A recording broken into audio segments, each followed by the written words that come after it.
di wax ni dañu fas yéene taqalikoo mais à l'amiable la moo ci sa xalaat déjà. mais rien du tout ànd ak tàggoo ñoo ko ànd dañu muy parti politique muy dans la vie courante c'est des choses qui arrivent donc je sais pas y a aucun problème pour ça. est-ce que mën na wàññi seen doole. bon comme man xaw ma seen doole nu mu toll xaw ma nuñ defoon ba am ko bu ñu dem élection xam nga la question pour moi la question fondamentale dafa dépasser loolu. Pour moi la question fondamentale. C'est de revoir l'existence d'abord des partis politiques au Sénégal. ñi ngi jëm ci dialogue. bind naa contribution ci loolu. et c'est une position que je défends depuis xaw ma ñaata at. moi j'ai une position radicale ci loolu. ci loolu la ñu bëgg a ñëw kon nañu bàyyi question bi. avant ñëw si dialogue bi daal question aussi bu mu bëggoon poser le ministre mooy les anciens partis. PDS AFP PS ñooñu actuellement les choses ont changé. jeunes yi ñoom ñooy diriger les partis ñoom aussi bu ñu bëggee camper ci lu ñu nekkoon rek est-ce que duñu disparaître par rapport ak la nouvelle reconfiguration des partis wala de l'espace politique. oui il faut ñu réadapter wu. ci seen manière de faire seen stratégie de communication naka la ñuy fonctionner et tout ça boo xoolee un parti comme le parti socialiste en 2000 bi ñu perte le pouvoir beaucoup de ténors dañu dem. mais Ousmane Tanor fexe na ba recruter ay jeunes yoo nga xam ni vraiment ñu ngi doon redorer le blason du parti social je pense c'est extrêmement important maintenant l'avenir des jeunes dans les partis politiques xam nga dafa am erreur bu mag bu ñuy def. c'est de penser que par exemple Pastef mi ay xale ko fal. c'est une erreur énorme boo xoolee le fichier électoral les jeunes âgés de 20 à 18 ans 1% la ñu 1% ñi am 34 ans jëm ci suuf donc 34 ans ba 18 ans ils sont 30%. si tu considères que les 30% ñëpp voté lu ñu Pastef même bu doon am na 1% bu leen voté ñëpp voté lu ñu leen xam nga. 30% taxul kenn gagné. il faut faire très attention xam nga dafa bare ci pour ñoo xam dañuy wax nii rek coowandoo.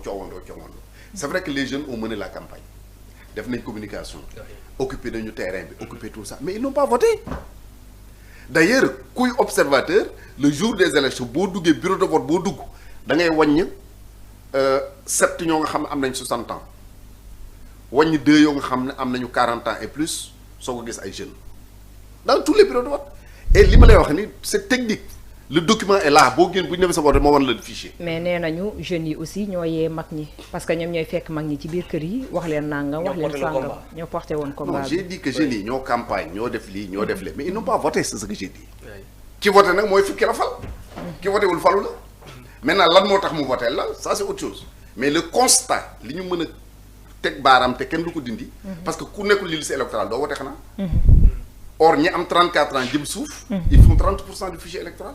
ñi am 20 ans et 18 ans 1% lañu du fichier électoral. maintenant l'avenir des jeunes dans les partis politiques. mi ngi dépendre ci le gouvernement la réussir ou bañ a réussir. su amee réussite macha allah les jeunes vont continuer à gouverner le pays. bu ñu réussirul benn xale dootu fi falu. bu ñu échecee. ah oui. ñam nga neexul di nga ko continuer waat non donc moo tax les jeunes war nañ leen ñaanal ñu réussir quel que soit nag boor bu ñu mënti nekk ngay position au pouvoir war nañ leen ñaanal ñu réussir parce que bu ñu échecgee ndaw dootu falu ci réew mi c'est ça la vérité. dañ ñaan yàlla ñu réussir. ah oui absolument. oui. bëggoon naa sax ñu ñëw ci parti yu avant ñu ñëw ci dialogue bi yi nga xam ne tey jii lim nga leen muy parti yoo xam ne dañu leen a xam ñu yàgg lool.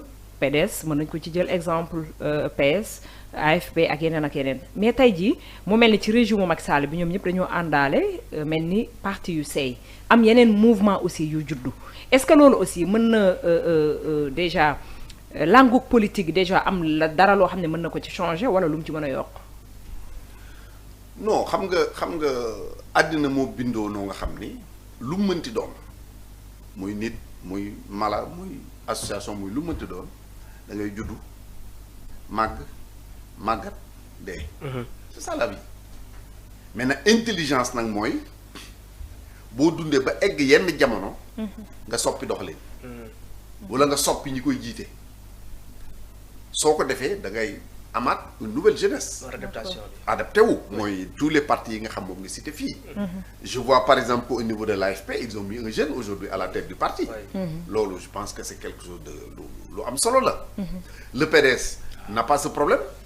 parce que am nañu ay jeunes yu fa nekk. le problème du PDS mooy seen leader mu ngi ci àll bi ngeen gisu ko. mais il est clair que Karim Wade bu nekkoon sur le terrain politique am nu mu doxale kon PDS du nekk parti bu ñuy wàññi ci parti yi war a disparaître wala yu warul disparaître. le parti socialiste a un problème de renouvellement. tey sama jarbat Aminata Mbengue moo ko jiite. mais la vérité moo aussi mooy dem na ba jamono weesu na ko aussi. d'abord santé mayetu ko âge am mayetu ko n'est-ce pas. mais ndaw ñi nga xam ne aussi dañu bëgg a remplacer mag ñi. dafa am noo koy doxalee. xam nga Mbaye Dione dafa def li olof di wax xam ne garabu rey doon garab goo nga xam ni benn kii la day law nii day ñëw laxasu ci garab gi bu ci laxasoo pare garab gi dee moom mu continuer donc Mbaye Dione est resté collé à Moustapha Niasse vraiment nekk doom nekk jarbaat nekk lépp Moustapha Niasse am ci moom confiance donc ñi nga xam ne aussi dans les autres partis dañu bëgg a hériter de ce parti là il faudrait que ñu am ce comportement là surtout ça donc dialogue national bi mu nekk mbir moo xam ne askanu Sénégal ñu ngi koy xaar le 28 mai mais am na ci ñeneen ci ay waay politique yoo xam ne ñoom nee nañ dañu choisir boycotter.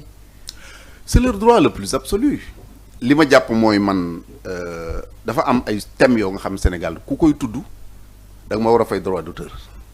Dialogue. waaw dialogue. retrouvailles de la famille libérale. Éradication du chômage au Sénégal ñett yi moom dama waroon dem droit d'auteur déposer ko fa c'est pour dire que quand le président parle de dialogue man damay adhérer à 100%. D'accord. Par contre mënuma comprendre PDS PS APR di boycotter un dialogue. mënu ko comprendre déedéet wax naa léegi nii en 2000 bi ñu génnee ci élection président Abdou Diouf moo indi benn rencontre tous les partis politiques jël président Kéba Mbaye mu diriger la commission cellulaire ñu dialoguer ba am un code consensuel bi nga xam ne moo ñu jox ay alternance kon ñooñu dialogue dañ ko am dans leur ADN président Wade n'en parlons pas ku nekk gis na ni yéppam c'était le dialogue APR même chose damay wax toujours wax naa ko sànq je le répète changer de parti nekkal opposition nekkal pouvoir mais les principes doivent demeurer 2022 la je pense bi ñuy woote dialogue Pastef ni du dem encore que même loolu sax abus de langage parce que Pastef était au dialogue ils étaient au dialogue au Ngor Diarama le kii Sow comment il s'appelle mon neveu là j'oublie le nom méchant qui était chargé des élections moo leen doon représenté au dialogue y a que le PDS qui était absent c'est vrai bi ñu defee dialogue bu mujj bi ñu permettre à Khalifa Sall et à Karim Wade ñu bokk ci élection yi boobu Pastef ñëwul woon et Ousmane Sonko disait du ma dialoguer avec benn pistolet bu ñu ma teg fii ba mu koy wax APR dañ ko doon attaqué ci loolu mu doon wax argument yooyu mu doon utiliser moom la APR di utiliser tey en disant du ñu dem di dialoguer avec couteau sous la gorge moo tax ma ni du ay position de principe beneen bi ci des mooy politique de la chaise vide pour man amul njariñ parce que boo fa fekk nekkul ñu jël ay décisions à ta place kon pour man mais nag ku nekk rek am nga droit jël position bi la neex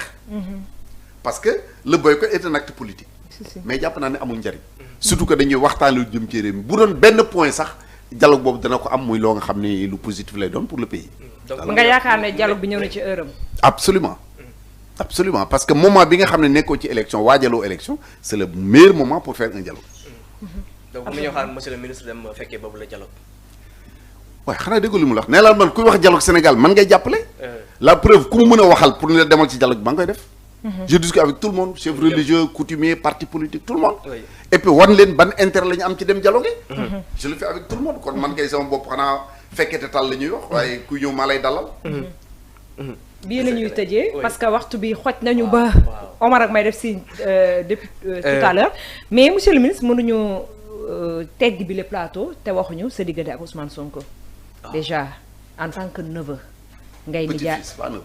ah petit-fils. sama sët la yaay mooy sama ñës. ah macha allah déjà un petit-fils waa ak un grand-père moom xam nañu ne aussi dina am ay tooñante ak yeneen yoo xam ne du ci mën a ñàkk mais est-ce que monsieur le ministre mi ngi dégg kooku nga xam ne sëtam la en tant que premier ministre. est-ce que am na conseil yoo xam ne yaa ngi ko koy jox wax nga ko léegi toog nga ak waajuram bu jigéen est-ce que am na tamit loo préparé loo xam ne lu jëm ci réew mi bëgg nga toog ak sa sët boobu pour accompagner ko. non toog bi amul du lu am solo toog bi ndax man comme je l'ai dit tantôt saa bu ma amee lu ma jàpp ni lii lu war a doxal réew mi la bind naa yónnee ko mbaa ma yónnee ko président un exemple bi ñu dénkee président pour mu dox ci diggante CEDEAO ak les États du Sahel l'alliance des États du Sahel dama ko bind ni ko lii ma lay wax man mënuma ko mais xam naa ko mën koo nga xam ni su ma toogee ak moom nii